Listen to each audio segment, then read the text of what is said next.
G'day fellas and welcome to a casted game. We are here on Dry Arabia casting some Elite Classic 2 with two of the world's best players. Sporting in on the south side of the map in the colour red, playing as the Delhi Sultanate, representing Izzy Dream. It's Marine Lord. And on the north side of the map in the colour yellow, playing as the Rus, representing Team Elephant, it's CSO. Ladies and gentlemen, welcome to a casted game. It is a pleasure to have your company. Today, we have got an absolute banger of a game for you today. And you might be asking, Drongo, why is it a banger of a game? Well, this is part of a series. It is a best of 3 series, and that means that we are not technically on game number 1 right now. We are on game number 2. So if you don't want to get your previous series or your previous game spoiled, then click off and go to the video before this one. That will tell you, well, the victor. Otherwise, I'm going to tell you who the victor was. And then we move into the rest of this game. Here we go. Don't get spoiled. The victor last game was Marine Lord. So now we're 1-0 in favor of him. If he wins this game, that's it. There's no game number 3, which is kind of important, right? Ideally, we like game number 3s. They're always so much more fun. Let's take a look at this little opening that we've got here. So both players starting off with at least 2 scouts. I can confirm that. You can see on the minimap just how much is being uncovered as they slowly but steadily run around. Sheep numbers are looking decent. We'll try and ride on board with the second scout and see exactly what Marine Lord is up to as he begins catching plenty of sheep here. Now, one of the things that I always talk about whenever I'm coaching over on Patreon, which if you want to check it out, go for it, is when you're playing against the Rus, it can be really, really hard because you have to make a decision early on. Am I going to challenge them with a second scout? Am I going to try and deny sheep from them? Am I going to try and deny deer from them? What am I going to do in my game? Because if I do that, you might think, okay, well, that's pretty simple, right? You throw down a scout and everything's good. Wrong. It's not that easy. A scout, not only does it take longer to train than a villager, but it also costs more than a villager. So it means that you've really got to know what you're doing. And it's something that it probably is best left to, say, the Conqueror 4 players. So when it comes to Conqueror 4, you might be wondering, Drongo, there's only Conqueror 3. What the hell is Conqueror 4? Well, a Conqueror 3 player is like a 1600 rated player, right? Conqueror 4 is like Marine Lord. He's 2400 rating. Like, it's just ludicrous. You are, so as an example, I'm 1600, right? I'm a Conqueror 3 player. I got Conqueror 3 and then I was just like, okay, that'll do for me. I don't need to play anymore. You know, I'm just happy getting Conqueror 3. I could push and try and climb, but I don't think I'd get anywhere near where Marine Lord is. I've actually played against Marine Lord a couple of times in the very, very beginning of Age of Empires 4. That's back when, you know, when Age of Empires 4 started, and well, not when it started, but when it first came out, and everyone's trying to find their place in the game. And I remember there was a big tournament that EGC TV hosted, and well, I lost in the first round. But the good news is that cemented my place as a caster for the rest for the rest of my career. It meant I didn't have to focus as much on playing because I had just been relegated to the sidelines. But look, we're here now. Let's focus on what we've got. So we have got ourselves a Kremlin opening in the north, and on the south side we have got a Tower of Victory coming up. So no real surprises here. These are pretty standard landmarks that we've seen over the last couple of months, especially for the Rus. Now, the Rus have got a couple of options that they can play into this, but the biggest one's going to be a second town center. One thing to note, though, is if you're playing the Rus and you're playing into a second town center, what that is going to mean is that you're probably going to concede sacred sites to your Delhi opponent. And if that's the case, I'm curious to see exactly how CSO looks to actually deal with this, because even though I said before that I got to Conqueror 3 and then I stopped playing ranked on the ladder, that's not true. I got to Conqueror 3 on my main account, and then I started playing on other accounts to try and get them to Conqueror 3. And anyway, one of the things I've noticed is that there's a few Delhi players as you're going up. I played against a couple of Delhi players, and you definitely see quite a bit of them. And one of the things I noticed is if you play 2 town center, at least as the Chinese, it can be very difficult trying to take those sacred sites off them. And as a result, I'm curious to see exactly how CSO looks to play it out here with the second town center. Now, second town center probably going to come down in this nice little spot at the front, but if he does that, this is a bit far forward. We'll have to wait and see exactly what goes on. Meanwhile, on the other side of the map, Marine Lord about to age up here. We can see he is playing the Delhi Sultanate, has picked up the second Scholar, so going to be looking for that 2 Scholar opening or timing about the 7-minute mark. There's a little bit of a late age up. We see him immediately getting that Sanctity in queue, looks to pick up all of his tier 1 upgrades. There we go, Horticulture coming in. Where is that specialized pick? There's the specialized pick on the front, and now we're going to have a very annoying Rus Scout attack that is coming through here. So checking in with CSO, he's uncovered pretty much all of the map. Meanwhile, Marine Lord, let's check in and see. He's pretty much done the same thing, just a little bit in the back of the base is left for him. But 170 bounty for CSO. Not a good amount of bounty. I'm going to be honest. If you pick up 170 bounty as a Rus player, you're not feeling good. You know, it could be worse. It could be 80 bounty, but it's 170, so slightly more than double, but it's still not, you know, the 250 that you ideally want it to be. But he will go for this forward position. Marine Lord actually not denying it, which is a bit strange. I would have thought he would have got in the way there, tried to be a little bit annoying, but not going to be the case. And meanwhile, on the south side, Marine Lord throws down the blacksmith. Stable is looking to pump out a couple of early Ghazi Raiders. Now, we don't see any Scholar inside that. Normally, we see the Scholar inside the stable so that it can look to try and push these out as quickly as possible. But the scouts for CSO now going to fall back. Where does CSO go from here? Because the follow-up to this, there's a number of options. Number 1, you can go Castle Age. You probably don't want to do it here against the Delhi Sultanate. You'd be kind of crazy to do that. Number 2 is you look to begin building up Knights. And then the other option, of course, is that you open Knight Archer, something like that. Let's check in and see. Do we have survival techniques? No survival techniques coming through. Instead, going to be opting for Wheelbarrow. Has a couple of villagers up on gold on this north side, so it should probably be a night transition. I'll have to wait and see, though, what the plan is for him. Meanwhile, towards that south side, Sanctity. About 50% of the way through. A little bit over 50% of the way through. Less than a minute to go. So definitely not the fastest Sanctity we have seen. I can say that much. But to be honest, these sacred sites are in pretty... They feel far away. Maybe it's just because CSO's expanded towards the middle that it feels slightly closer for CSO, but I don't know, man. It looks like Marine Lord's going to have to make quite a bit of a run to get on out there, isn't he? Archery range now going to be coming up as well, so looking to go into that production composition.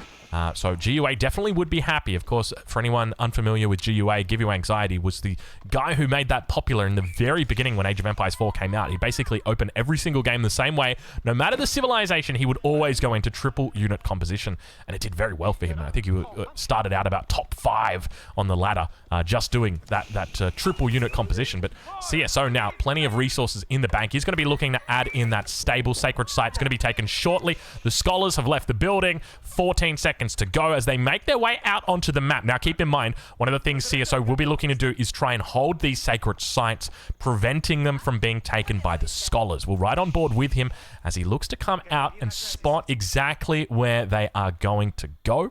We can see him moving, making Mogul moves out here. He's looking to come out over on the east side. Doesn't spot anything just yet. It's going to be in the middle that's triggered. Does he just allow his opponent to take it? I think that's probably the right call here. He is going to look to contest it. Yeah, I think falling back is the best thing that you can do in this situation, just because this central sacred site, it's almost certain that your opponent is going to have units there. And we do see that. And he could probably run this scout around, but with the low health that it's got, it's not going to last that long. Second scout comes out. He sees that the Ghazi Raiders on the sacred site already, doesn't want to lose it, and instead just says, you know what, I'm just going to fall back from here. I kind of disagree with that. I think just delaying the sacred site by even 30-40 seconds can be really nice. Ghazi Raider coming in on the gold, though. Marine Lord going to be looking to try and cause a little bit of pain here. Not too much just yet, though. Meanwhile, villagers do fall back for the moment. He's got additional gold towards this front that he can look to try and secure. He's up 7 villagers already, which is not too bad. And how does Marine Lord look to convert this? Because there's 2 ways that he can look to play it. Number 1 is he can just go, I'm going to go straight to Castle Age. Number 2, he can say, I'm going to convert these into some good old-fashioned scholars, and I'm going to stay in Feudal for a little bit and might look for some kind of timing push. That's another way that he can play it, but he's doing the right thing so far. And this is something that I always get up at people when they don't do it, is he's walling the sacred sites, and especially walling the ones that are further away. So we normally want to wall the ones on the edges. That way our military can stay in the middle. And if we get attacked over on the right, then it's easy for us to go over to the right. And if we get attacked on the left, it's easy for us to go over on the left. But if we wall the middle, then it means we've got to run over here and we're going to bounce over to this side, and it's a lot harder to do. So So that is the best way to begin walling the sacred sites. So Marine Lord doing a great job over there on that west side. Lancers are now out though for CSO. 7 archers. He's starting to build up slowly and steadily. No upgrades coming through for him just yet. Iron Undermesh is through though for Marine Lord. We see professional scouts looking to come through for him as well. Keep in mind this is a free upgrade as all 3 sacred sites now taken at 9 minutes 33. Set your timers, ladies and gentlemen. It is not long to go. Meanwhile, that sacred site towards the west is almost walled up completely.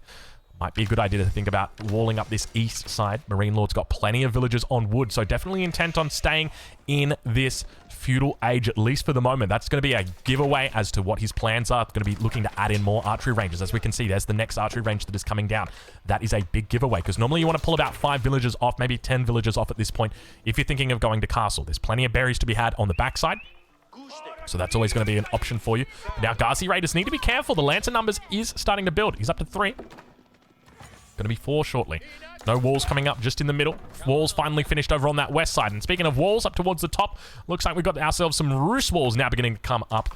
And I'm going to be honest, CSO's position's not terrible here. Sure, he has lost 3 sacred sites, but he's got a nice little villager lead, and he hasn't lost any villagers just yet, which has been good. He was raided slightly on that gold.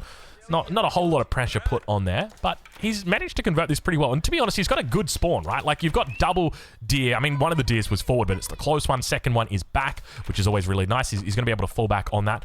Yeah, I think he's in an okay spot in this situation. I think the big question now is, how does Marine Lord look to play this one out? Because it looks like, at this stage, it's just going to be feudal pressure, which technically in this position he should just win, right? Like, when you think about it, the maths just adds up in favor of Marine Lord. He's on 1 base. He's got the 3 sacred sites. He's just going to be able to pump all of his resources into units. He spent all of his free time just gathering free upgrades. By the way, Marine Lord looking like an AI once again. He's got this AI lumber camp situation down very, very well compared to his opponent, especially. Look at this, only 3 lumber camps versus Marine Lord's 5. This is a Giga Chad lumber camp, even though he's got an idol in there. We'll forgive him. No walls over on this east side. Remember, the key difference here with that wall is that now you're going to delay your opponent on coming in here. Battering ram making its way through. We'll keep an eye on that, as now we've got ourselves a little bit of pressure here. Beginning to make its way forward. A little bit of a chase over on that right-hand side as well. Battering ram coming through, putting pressure on that first TC. I got to disagree with only 1 battering ram here. I feel like if you're going to make a push like this, you probably want at least 2 to try and deal with this town center. And he's going to fall back away from it, realizing the numbers are pretty good here for CSO. Keep in mind, he's had that extra 20% gather rate coming through on that wood line. And that's all because of the Kremlin. Not to mention the fact he's also got the gremlins ready to go at a moment's notice if he needs to. But Marine Lord now going to have to fall back here. I think going into a second or even a third ram could be the right call for him. Or maybe just going into Castle Age could also make sense. But it feels somewhat like he might be intending on staying in Feudal just to defend a potential Feudal Age Sacred victory. And if that's the case, I'd love to see him get walls up over on this east side just to prevent any kind of potential attack. Well, not attack, but units there that he wasn't really accounting for. Now moving forward, it looks like the first villager may go down of the game here. Indeed it will. That's the first one. Still only that single battering ram. He's got to be careful not to get it picked off, though. Knights are just going to look to clean it up. They'll be able to find plenty of damage onto it. Down to about half health. Not a bad little trade there. Happy to take that one anytime. And now moving forward, +1 upgrades are through for both of these players. Numbers still looking really good for CSO. He's going to call some Kremlin gremlins towards the 4. Ghazi Raiders making their way through. There's the gremlins looking to clean up. Still holding for dear life. Spears on the front. Able to find good connection. And slowly and steadily that town center is beginning to fall. 7 villagers inside. Archers on the back. CSO's numbers are impressive though. He's holding the line. This much can be said. Keep in mind, he has been on 2 town centers this whole time. And yet despite that, he's able to defend. He's able to hold in his position. And Marine Lord has to fall back away from this town center once again. CSO now up by more than 20 villagers as Marine Lord scrambles, thinking, what am I going to do here? How do I hold against this? The numbers just seem crazy. He's matching my numbers on archers, and he's on 2 TCs. Now, granted, he's been 2 TC for a while, but I've been 1 TC, and I've had my eco upgrades. This doesn't really make sense. I've spent nothing but resources on my units. I haven't done anything else with my resources. Where is he getting all of these units from? And I'll be honest, Marine Lord, I don't know. He's got a lot of villagers on wood, though. In fact, he's got 50% more villagers on wood.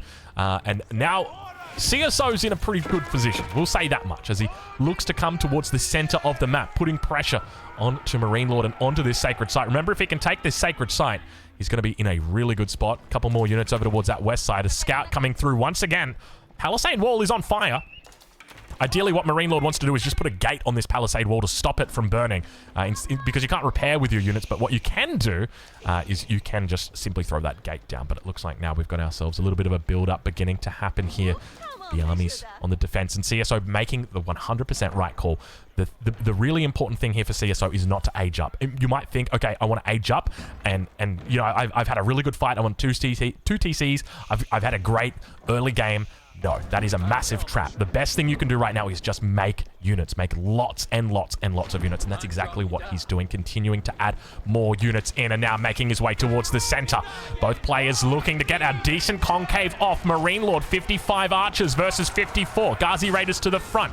Looking pretty decent. He's got a beautiful formation that's going here. Battering rams making their way forward. Looking to try and pick up a bit of damage. Not going to find any just yet, but the numbers are looking good. Spears in the back. He's just keeping them here just in case, but most of the knights have already gone down with that health quite low. Archer numbers still good. Villagers now going to get pulled, trying to stop the battering rams. The knights also going to be able to clean it up. Archers getting picking off the spears at the back. And keep in mind, this whole time we've got sacred sites that continue to tick on down. Marine Lord now with the numbers starting to look a little bit better. We don't see any real presence of cavalry out here for him anymore. The Ghazi Raiders no longer on the field. It's all into archers. Remember, he added additional archery ranges, but hold your horses. CSO once again holding it down. Villagers still inside the town center. Looking like it could be about 2 hits away, but the battering rams... Does Marine Lord pick up a couple more villager kills here? He could potentially find them, but it feels like at this stage, CSO's up quite a few villagers. Let's check in with him and see. CSO up 23 villagers, only losing 1 extra villager in that fight. I can't see exactly where it went down, but CSO's position continues to improve here. But keep in mind, we've got 4 minutes until Sacred Victory. The wall over on the west side has actually broken down. Marine Lord could potentially lose those sacred sites any second here, and might need to think about moving back towards those positions. As I mentioned before, I'd love to see just a nice little wall thrown up around over on this east sacred site. Another wall, look to repair this one over on the west. Is it going to happen? CSO trying to move forward, creeping forward with the onion.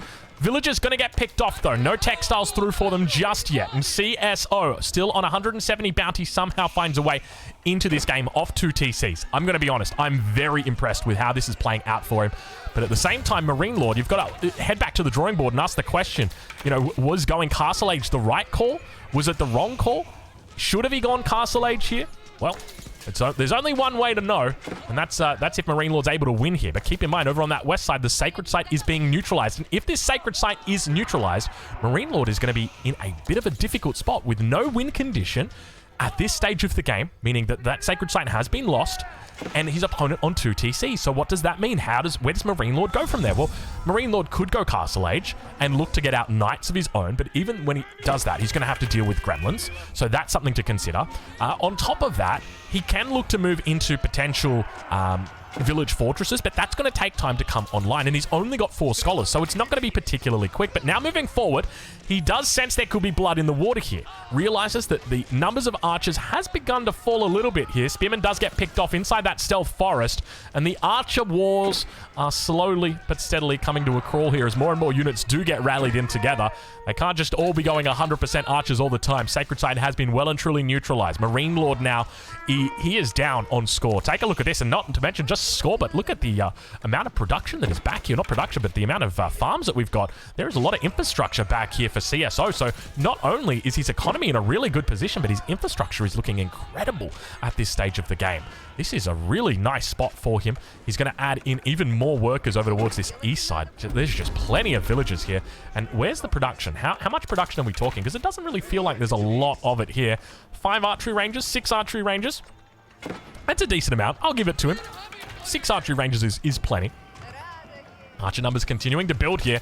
CSO is down half the military population of his opponent. Marine Lord floating plenty of gold. What is he going to do with the gold? We can see he's out here over on the berries. Over on the deer as well. He's got the deer in the back of his base and does finally secure that sacred site on the west side. Hopefully we look to see walls come back up over there for him, because this is a classic case of he could be pushing a sacred victory right now. And it's kind of wild to think how intense this game has been if Marine Lord, one of the best players in the world, arguably the highest APM in the world, only shy of maybe Leenock and Lucifron, Marine Lord did not have the APM or the cognitive function ability, I'm calling him an Order of the Dent player right now, to get that rewall in. You know, like that is how intense this game is right now. But Marine Lord, once again, going to be looking to put pressure on. Instead, going to be going for a different angle, not looking for that front. But look at this. The Onion is well and truly coming alive. CSO trying his best to channel that inner Tony Abbott. That's an Australian reference. I don't know if many of you will get that, but Google Tony Abbott Onion and you will be impressed. I will tell you that much. You'll be very impressed. That's Australia's best Prime Minister. I say that jokingly. He's not. But Archer numbers now looking to come through here. Look at CSO on the defensive. He's looking really good. Got to call those gremlins to help usher away that battering ram. Say, come on, mate, get on out of here. You're not part of this base. We saw you trying to get through. Not going to happen. Marine Lord once again repelled from the base and now falls back to that position where he's thinking, I don't know how we do it. I don't know how we do it. I got to be honest with you, Marine Lord. I don't know how you do it either. I mean, you're holding out for the 3 sacred sites. I feel like you need to be holding out for a hero, because something tells me CSO is absolutely kicking right now. His economy is going ham. I feel like the only way CSO loses this is he runs out of wood. Like, quite literally, there's no wood left for him to gather, and then he loses it. It's like, I couldn't make archers anymore because I didn't have any wood. Like, that's the way he loses it. But Marine Lord now also going to be looking to push towards the middle. 160 population for CSO, 140. We are 20 minutes into this game, 21 minutes into this game, and we are still in Feudal Age. No sign of Castle Age just yet. Hold your horses, Drongo. Marine Lord just a second away from clicking up, though. That is for sure. Needs to avoid this fight if he really wants to think about it. But have a look at this. Lancer numbers are pretty decent. Spearmen going to be chasing them away on the bottom side, working their way through. Nice little micro around the left side, focusing them down. 44 archers against 61, though. Marine Lord continues to rally into this fight. Meanwhile, reinforcements on the back continue to come through. Walls have managed to come in. The Onion defense looking solid. Archer numbers slowly and steadily building here. Keep in mind, not only does he have that +1 upgrade, but he's also got the attack speed. But CSO doesn't care right now. He is a honey badger. Look at these archer numbers as he pushes back against one of the world's best players, Marine Lord, right now, and looks to challenge this. Meanwhile, behind this, the compound of the defender will be coming up, but Marine Lord's thrown away the majority of his units and now looks to potentially lose them out. He's deleted the wall here, realizing, you know what, I got to get these guys to safety. I'm going to do a little bit of a wall delete here. Could have potentially done a rewall on the front and left those archers in there, but you can see the early knights are just causing so much havoc here. Marine Lord, I think he needs to move into lancers as soon as he's up. How many stables have we got back here? He's got one scholar inside. It looks like it's just the one for the moment. Needs to throw down another 2 or 3. He's got the resources for it, but even then doesn't have the resources for lancers. He's holding on for dear life in this situation, but the archers, if they push into his base, this could be disastrous for him. The archer numbers are quite high, and look at this, CSO not skipping a beat, realizing behind this, it has just been a perfect game, a flawless game from CSO, but you can't help but feel like mistakes have been made on the side of Marine Lord, which is a rare sentence to say. This man is known for his perfect gameplay. He repeatedly just plays an absolutely perfect game.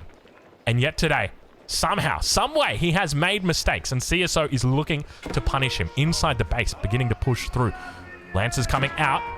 I think it's probably going to be about 2 or 3 shot. Meanwhile, towards that front, archers going to be looking to try and defend the villages. Marine Lord scrambling right now. 57 villagers up here on this wood line. Talk about needing archers. High trade house is on the way. He's waiting for veterancy. It's going to be another 2 minutes before it's in. Unfortunately, playing the Delhi Sultanate, it only means one thing, and that's that you're going to have to wait for your upgrades. Marine Lord trying as hard as he can to stay alive here, but CSO with the reinforcements continues to come through. The Castle Age comes in, and Marine Lord surely has to put his head in his hands, and that's exactly what happens. Ladies and gentlemen, he evens up the series 1-1 against one of the world's best players. CSO looking incredible. Make sure you go and check EGC TV out. 15 GMT. In fact, that's probably a couple of hours after this video goes live, so you better well bloody be there. Anyway, we'll catch you in the next one.